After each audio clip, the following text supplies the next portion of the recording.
This is Catalog and Cocktails. Don't forget to subscribe, rate, and review wherever you listen to your podcasts.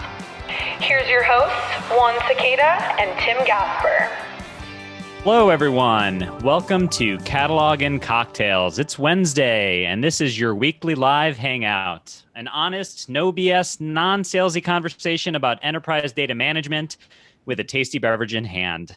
I'm Tim Gasper, longtime data nerd and product guy at data.world, joined by Juan. Hey, Tim, I'm Juan Sequeda, principal scientist at data.world. And always, it's Wednesday, middle of the week, end of the day, time to take a break, and really excited to chat data. Quick reminder for everybody who's listening, please, thank you so much for all the rates and reviews that we've gotten. And don't forget to continue rating and review us on Apple Podcasts, follow us on Spotify and all of that. And let's kick this off because we have a fantastic guest today. Our guest is Ashley Kramer, who has this amazing history, right? She goes all the way from Oracle, being part of the Kindle team at Amazon, part of Tableau, Alteryx, and is now the Chief Marketing and Chief Product Officer at Sisense. Ashley, how are you doing? Doing great. Thanks for having me today. Thank you. Well, we're super excited to go start talking about future of BI and analytics and stuff. But before we get into the deep topics, what are we drinking today? What are we toasting for? Ashley, So I am what you would call boring. I have a vodka soda with, of course, a squeeze of lime. And today what I am toasting for is the world opening back up, because I never realized how much of a people person I was until a pandemic hit. And so I'm toasting to those lifts coming up and travel ahead and meeting people face to face again. I'm so with you on that. I'm drinking. This is I looked it up. It's called a Suffering Bastard. It's bourbon, gin, lime juice, bitters, topped off with some ginger beer and mint. I saw some gin and bourbon in my kitchen. I'm like, I got to do something with it. And actually, I'm excited. I was on a plane this weekend. On last Friday, I finally met somebody who I have never met before, who was actually our past guest last week, which is Joe Hilger. We had dinner. It's like it was fantastic to meet and talk to somebody and just talk for like 6 hours about stuff. And that stuff you can't reproduce on Zoom. And I look forward to having all these live conversations again. Tim, how about you? I love the idea of cheersing to things opening up again. I am drinking a Rose Old Fashioned with Old Forester 1910. And so very tasty. Love it. And also I'm cheersing to just recently got promoted to VP at data.world, which I'm super excited about. And it's awesome working with you, Juan, and doing this show and having great guests like Ashley here. It's really a pleasure. Hey, cheers. Congratulations, Tim. Love that. Thank you. So we got our fun warm-up question. So Ashley, Tim, what one thing would you want to know about your own future? Who wants to take that one? That's scary. So I can start. Can I do two? You can do whatever. Thank you. So in my life, I've lived in 7 different states across 4 time zones and in 25 different homes and apartments. So I clearly move around a lot, mostly for jobs. And so I would like to know when I'm going to finally find where I'm going to live. I live in Tahoe right now. Is this my final destination? Or do I move again? And it's for a reason. I want my parents to move close to me and they refuse to. They're in Pittsburgh, Pennsylvania, where I grew up, because they're like, you move like every year or two. And so that one's more for my mom. And then the second one I'd like to know, I recently started investing in, small investments in technology and startups, angel investing. So I want to cheat and I want to know, am I a good investor? Because as you guys know, you likely don't know for like 5 to 10 years, because if the answer is no, I'm going to stop spending money like right now. So those are my 2. So one selfish, one for my mama. That's actually a really good one. I didn't think about that. How if I'm going to be a good investor or not. How about you, Tim? That's a good one about the investment. Similar to that, I want to know, how much should I be investing in crypto? That is a big question in my mind. Is it just a bet, or am I really missing out on the opportunity of a lifetime here? I want to know how many other pandemics are coming up, because I really want to mentally prepare myself, Yeah, Sometimes ignorance is bliss. I don't want to know that. So that's actually going to be my answer. I don't want to know. I'm just happy being the way it is. So I don't want to know anything about my future. Bless you, Juan.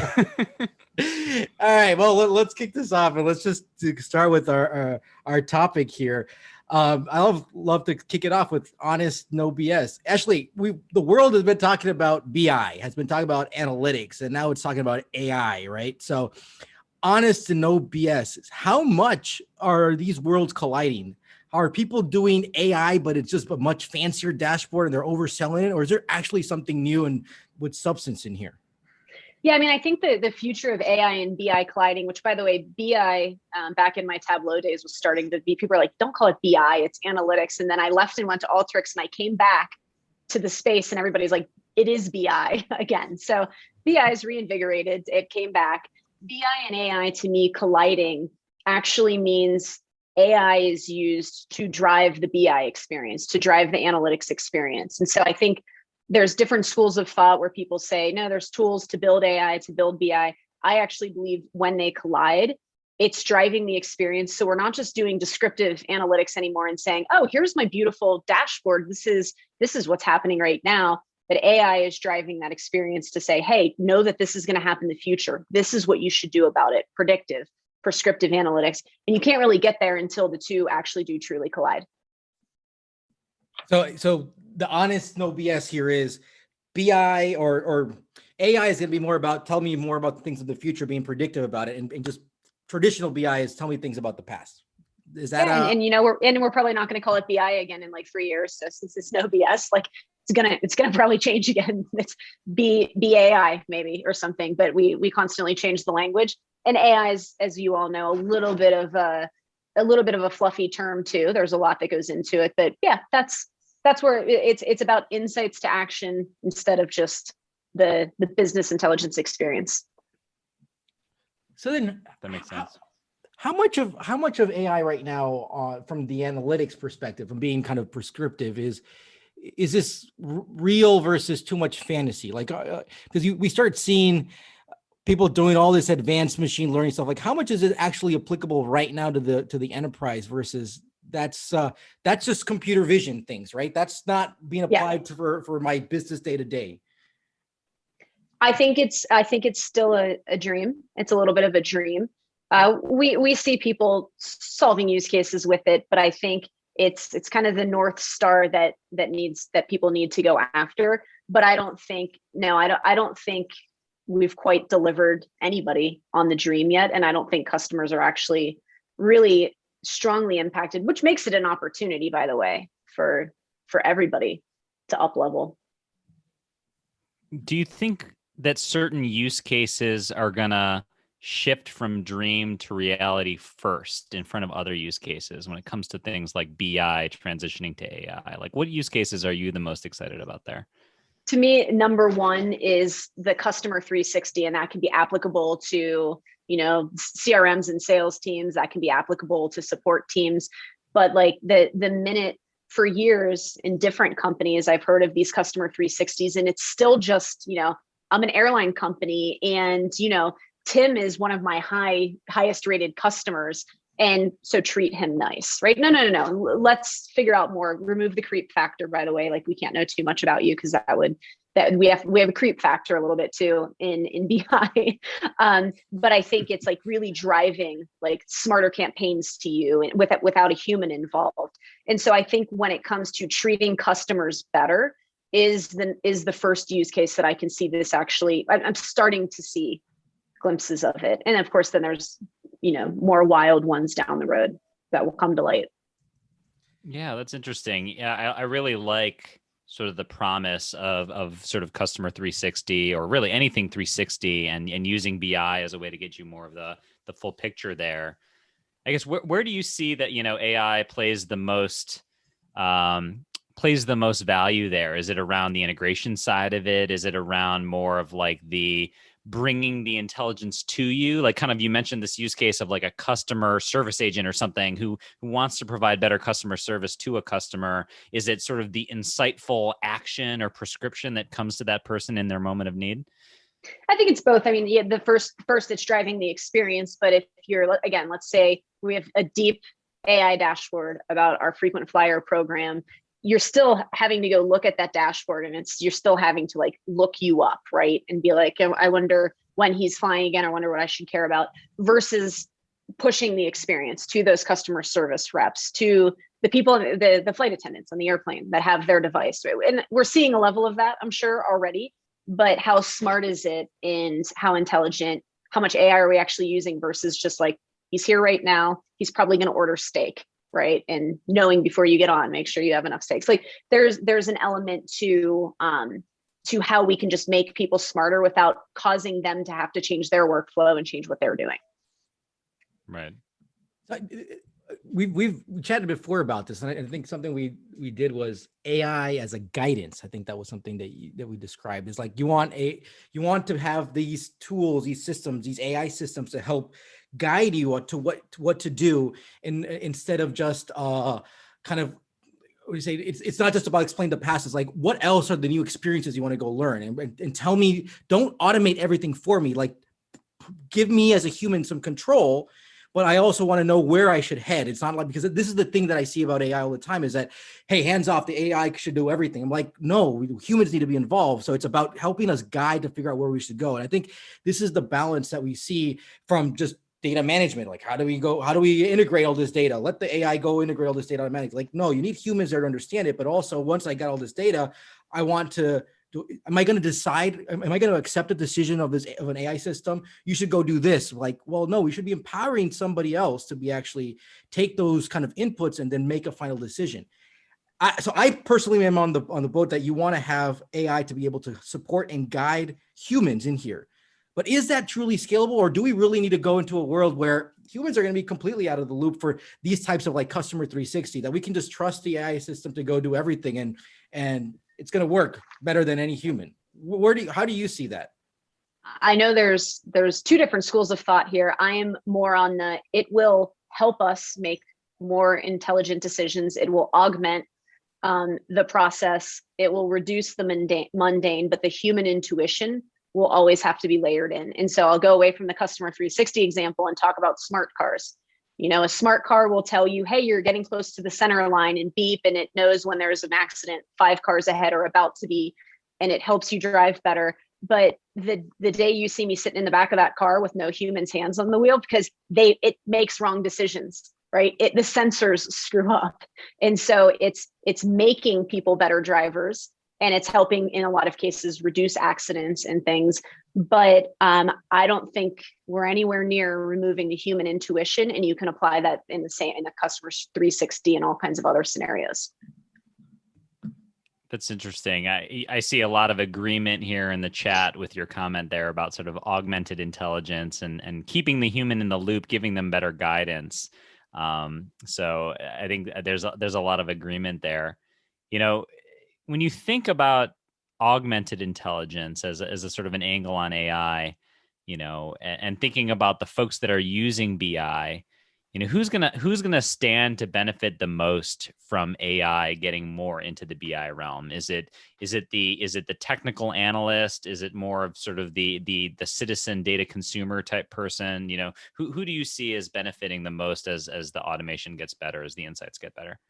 I have a strong viewpoint on this, because if you look at any of the research, you know, people spend millions of dollars, companies spend millions of dollars in years of investment, and you see these stats, you know, less than 30% of all analytics produced are actually being adopted. And so my response to this is, I think we've nailed the experience for analysts, for data engineers. We've given them the tools, and they can customize the tools. You know, that's why there's so many out there. It's the business user. It's the end users. It's the people that need to be using data but are too intimidated to go look at a dashboard.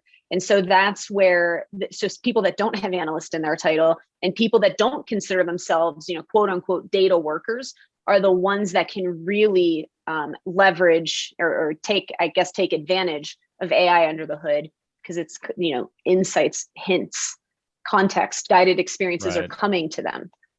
Yeah, I couldn't agree with you more. I feel like there's a ton of research, as you're noting, right, that's been coming out that's like, more than ever, people are investing huge amounts of money in their data and analytics infrastructure, more than at any other time in history. And yet, actually, people perceive their data-driven decision-making and their data literacy to be declining. Like, it's literally the percentage is going down instead of up, even though the investment's going way up.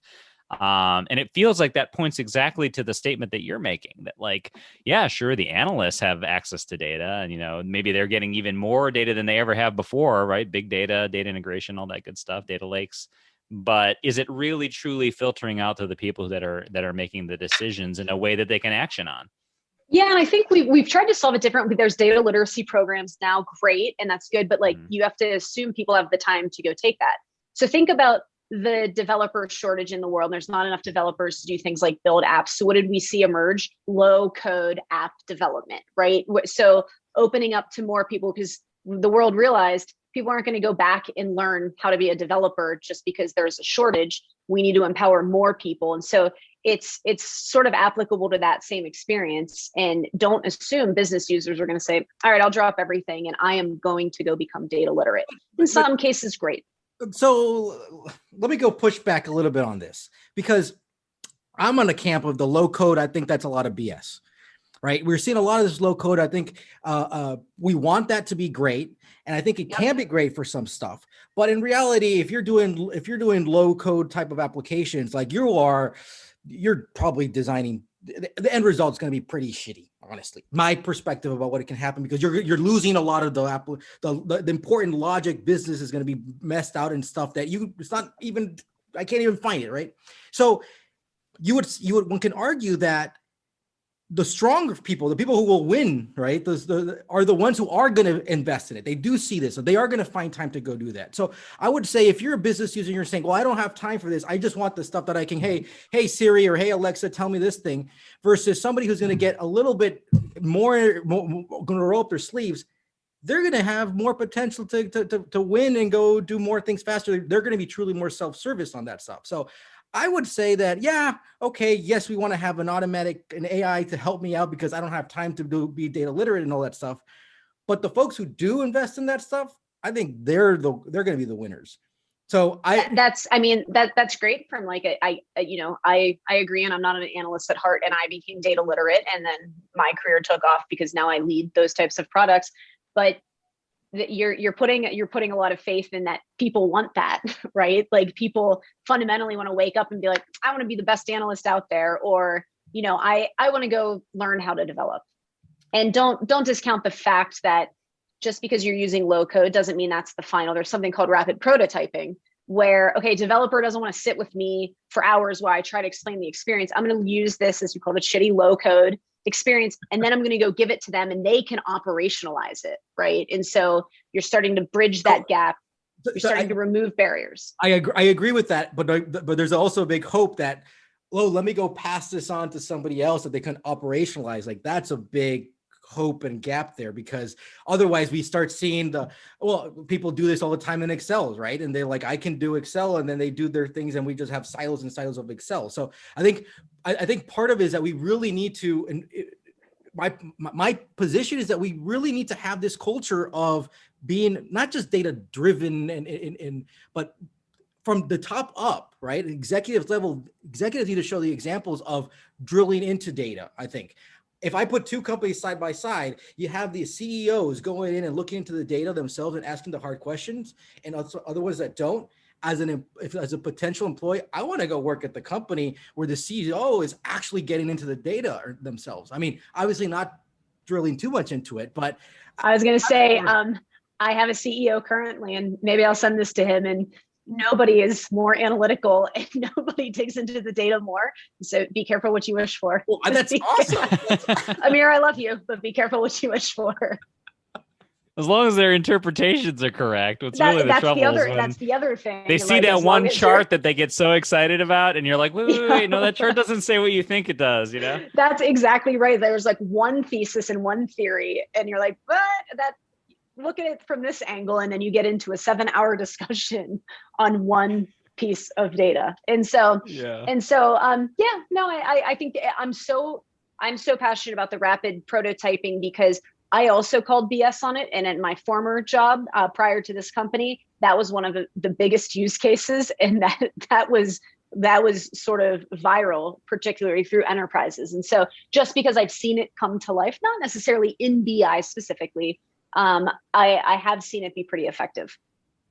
Interesting. I feel like, Juan, we got to have a couple episodes coming up on like exploring the world of low code because, I know we've got some strong opinions on that. And, and in my mind, it feels like kind of just like a modality, right? Like some people prefer the low code environment. And, there was a comment in the chat here about like, isn't a data catalog a low code environment? I think there are ways to use many different data tools that are low code oriented, right? And some businesses have been built on that modality, but then they have APIs and you could do the code approach if you want to, or they've got the wizard and it's the zero code approach, right? Yeah, go ahead, Juan. Well, I got so much notes here. Things I want to go touch on. One of them is, okay, so let's get a little bit into the future of where this is going. And something that I'm observing is that these kind of traditional BI tools, right? They've started to incorporate so many features. Like before, traditionally they're like, here's a dashboard, right? You connect to a data source, here's a dashboard, go do your fancy dashboard. But now they're doing data prepping, they have catalogs, right? They do the analytics, they're doing natural language. I mean, they even have in-memory databases and stuff like that. I know Sisense does that, Tableau has that. I'm like, what's coming tomorrow, right? Is the BI tool like a Tableau, like a Sisense, whatever, are they becoming like the data hub of everything? Are they going to be the silver bullet, or are they spreading themselves too thin? And then you're not going to have the best data prep tool, the best catalog, and so forth. Like, where is this heading? I believe because the rapid pace of the data being collected in the world is growing so fast. I don't believe in the full stack end-to-end, one solution, one Tableau, one Sisense can do it all. I believe in more of the open and extensible platform with, sure, you can start with us for data prep and you'll definitely use us for the visualization layer, blah, blah, blah. But you need to not lock, customers in. And if they start to deal with other data sources and bigger use cases, we need to be able to welcome in the people, the companies that actually focus on data prep only, focus on ETL, whatever it is only. So I have never at any of my companies believed in like, let's do an end-to-end full stack, but I want the capabilities. We can be not best in class in some of them, and we have to be transparent about that. And then you can focus on what are like Tableau's clearly, they're the most beautiful. If you need the most beautiful and that's what your CEO cares about, you pick Tableau. From the Sisense perspective, I believe you shouldn't know you're using analytics. I believe you should literally we should be the analytical engine, and you should have no idea if you want to, fine, that you're actually using scary, intimidating data. And so you have to pick best in class is my response to that, and stay open and extensible to other things. It's an interesting perspective. I like that. It used to be pitched differently, by the way, but I think we've evolved. Right. Interesting. One of the things that we talk a lot about here is, don't boil the ocean, and make sure that you're taking sort of people, process, and technology and thinking about it holistically, getting the buy-in you need, all that kind of stuff. When you think about BI and augmented intelligence and things like that, how do you really recommend getting started? What's the right starting point? So to me, too many people think they're going to bring it in and solve world hunger, right? They're going to do everything. It's a big bang project. And I honestly, sometimes, not necessarily in my current company, I've seen people probably spend way too much up front, which of course you welcome as part of that company. But I would recommend you have to, I know it's a sort of fluff term, but not boil the ocean, pick the specific use case or cases to go after and attach numbers. The ROI I want back on this is I want to eliminate next year out of my budget 3 headcount, because what those people would do, we can now use this for. Or I want to get a return on investment of this because I'm now using this solution. And so really tangible numbers and ways to match to ROI, starting with a use case or two, and then expanding from there. That's where I see the most success. And that's where you usually see less churn. When you don't see people just going all in and jumping in because their C-levels said it's important. And so they start running. Typically, they don't have a straight data strategy yet either. So they're trying to figure out a data strategy as they're trying to implement analytics and augment it. It's generally too much. I love this about, yeah, we always say, don't boil the ocean. Yeah, pick a use case. But actually, it's not just pick the use case, is attach numbers to it, like real numbers, but numbers that are basically, what I always say, how is this going to make me money? How is this going to save me money? Like literally, let's attach those numbers to that, and you make sure that's how you're connecting it directly all the way to the business and in the front line. I think that's folks really struggle missing with this, right? Folks really struggle with this on the analytics side. Like it's either it's like science experiment, or it's like we need to completely overhaul all our analytics, our stack top to bottom, right? But numbers driven. So how is that easier said than done? Like you said, of course. I mean, it's, if people are introducing, that's generally, I think the analytics vendors out there that help customers establish this, that partner with customers, are the most effective, because of course it's hard if you're introducing something. The easiest one, honestly, I had a big customer, not at this company, that gave me that exact use case. He said, I'm gonna prove to my, it's one of the big cloud platforms too. So it was a big company. I'm going to prove to my boss the value in what I'm spending here by eliminating 3 headcount out of my budget for next year. And so he knew that that's the easier one, but more on the, like, I want the team to be 400% more efficient, or I want, that one it's a little bit harder. It's a little bit harder, but people that have worked in this industry and people that will partner with customers, we've seen it and we can give them examples. It's pretty cut and paste within industries, within healthcare, within travel and hospitality. There are cut and paste use cases. But yes, it's hard. It's easier. It's definitely easier said than done.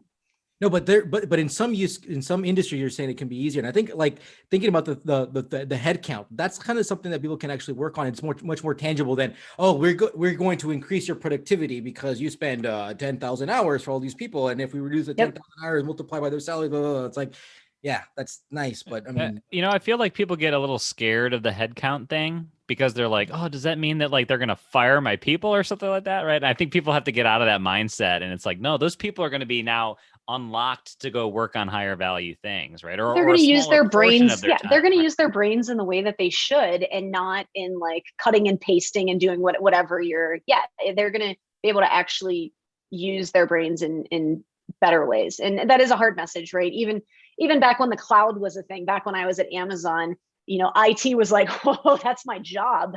The cloud is replacing my job. And it was a lot of evangelism to say, no, your job just became a lot cooler. You're not rolling in servers anymore and spending your time plugging in wires.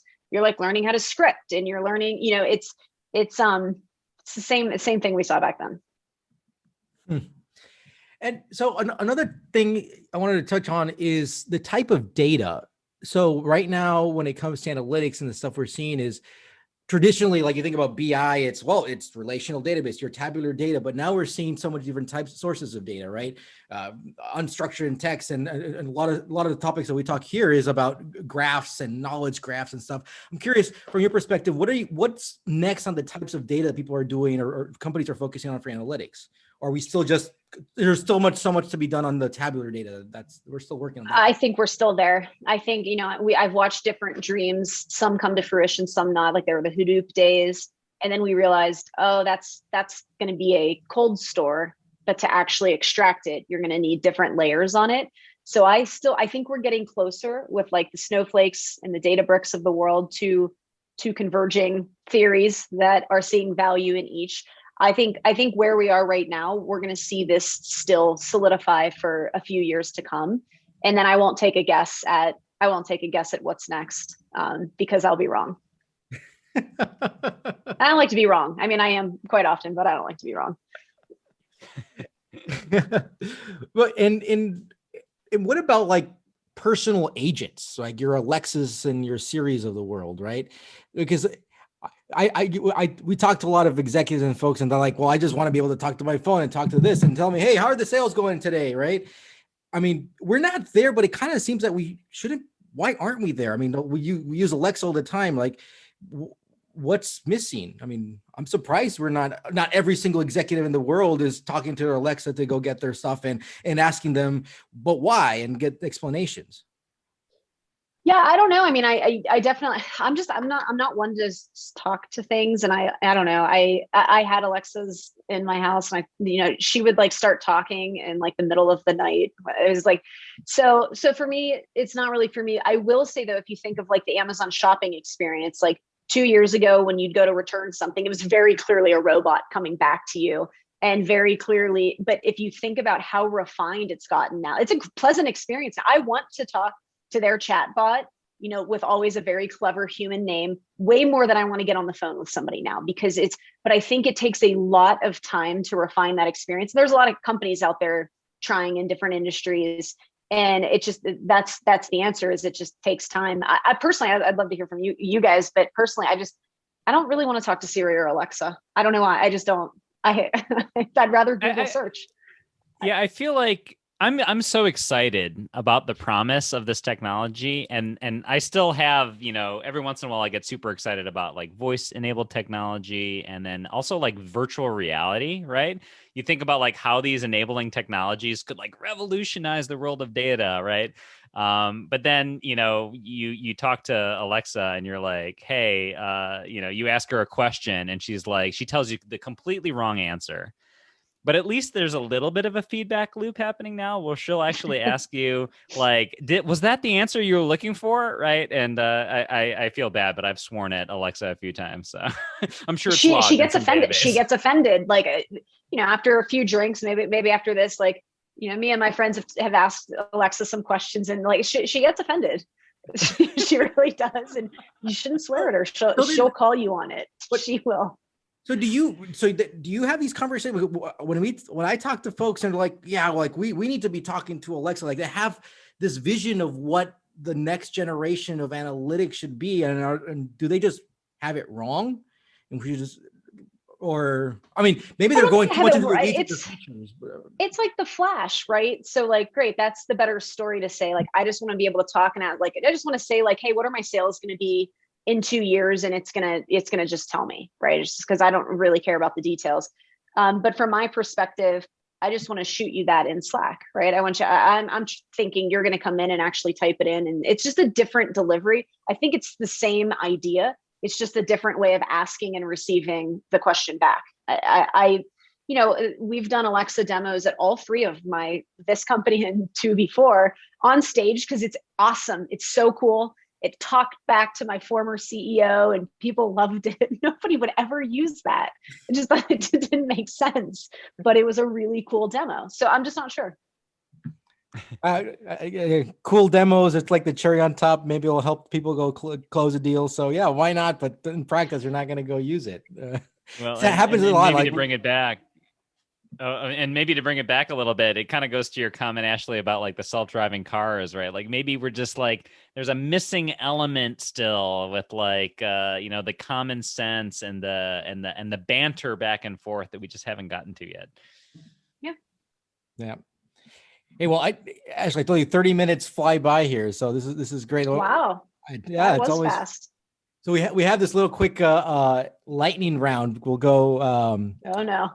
It's yes or no. Yes or no. Okay. You can provide some context behind your answer. So I'll go first.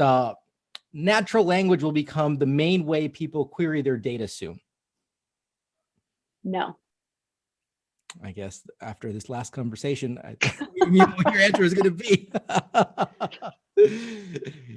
That's interesting. I love your honesty with that, because I think a lot of people love to just gravitate and parrot the sort of the sexy topics, right? And I appreciate your honesty around that. Well, so before we get to the next one, so one thing is natural language saying we're talking, but what about the typing, the writing? So I think the typing is fine, but you have to assume, again, like people are going to stop what they're doing and go type that question. So great. And like every product out there has that now because it's a must have. It's a good feature. But I think the day that I'm like, you know what, Juan I'm smart enough as a product to say, Juan really needs to know this. Things are going south. And he spends most of his time, on his phone. I better send him a text about this. Like that's when, because now you're not breaking your process and you're getting smarter using data. So it's not that I'm against it. I think you need to have it, but I think it's assuming people are going to go ask the question and they know the question to ask. Yeah. Because you need to Maybe know, that's when right? Alexa You need becomes to. effective, when Alexa tells me what to ask, right? When she's Oh, so like, you mean that they're reading your minds? Like, hey, I know that you're about to ask this thing. So, yeah, we're not talking creepy here at all, right? always the You problem. usually The you creep usually look factor. at shoes at this time of day. Would you like to? It's like, hold on, what's going on here?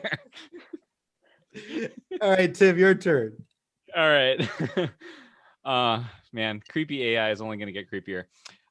So AI modeling automation tools, that's become more of a thing. You look at things like Data Robot and, some of the sort of the ML sort of tooling and stuff that's evolving. Does that continue to be its own space, or or will BI intelligence really absorb that over time? I think this isn't a yes or no, sorry, but I think they do converge, but it just depends on if the vendors believe in the platform approach that we talked about or believed in best in class, because the data robots of the world are for the data scientists and citizen, depending on who you talk to, data scientists. BI sometimes is for deep analysts or data engineers. Sometimes it's for end users. So to me, it depends. I do see them converging, but I also see a lot of use cases standalone for some time. I really do. Right. So will BI sit on top of any data source, tabular, graph, unstructured, in the future? In the future, many, many years down the road, maybe. But I think there's going to have to be some sort of layer in there. There's just going to have to. It changes too rapidly, and to keep up with that, the actual, I'm putting like my developer and product hat on now, to actually keep up with that changing landscape and ecosystem, there's going to have to be some sort of layer in there. All right. Last question for you. BI will continue to democratize even further. BI for literally everyone. True or false? True. And we're not going to call it BI by then, guys. Like we talked about this earlier. That we called something else, but true. It'll just be the answer. It'll be the answer. It'll be like, I'm helping make you smarter. You're welcome. That's what the tool will say. All right. Well, it's our TTT. Tim, take us away with some takeaways. Oh my goodness. We had a lot of good information today. I think that my big takeaway is the fact that, you don't have to be obsessed about AI to really appreciate BI. That there's a lot of value it's providing. It's going to continue to democratize. That things like natural language and others can play a big role there, but it doesn't necessarily need to cook your breakfast and drive your car in order to make your life a little easier. So I think that's one of my big takeaways here. What about you, Juan? I got many things here. One is the last thing you said, the AI shouldn't break your process. I really like that. So it's like it should adapt to how you are, and I think that's what makes it smart, and that's what you would appreciate about it. The other aspect was, when we talk about use cases, it's interesting that Customer 360 continues to come up. It's something that we've been doing forever, but it's something that we could always do better and better. And I think that's something that we need to go, that's always should be driver. Like people say we need to be customer obsessed. Yeah, we truly do need to, at the end of the day, right?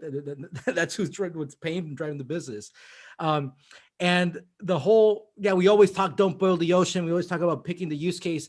Yeah, we really need to go attach a number about what's making money and saving money. Obviously harder, easier said than done.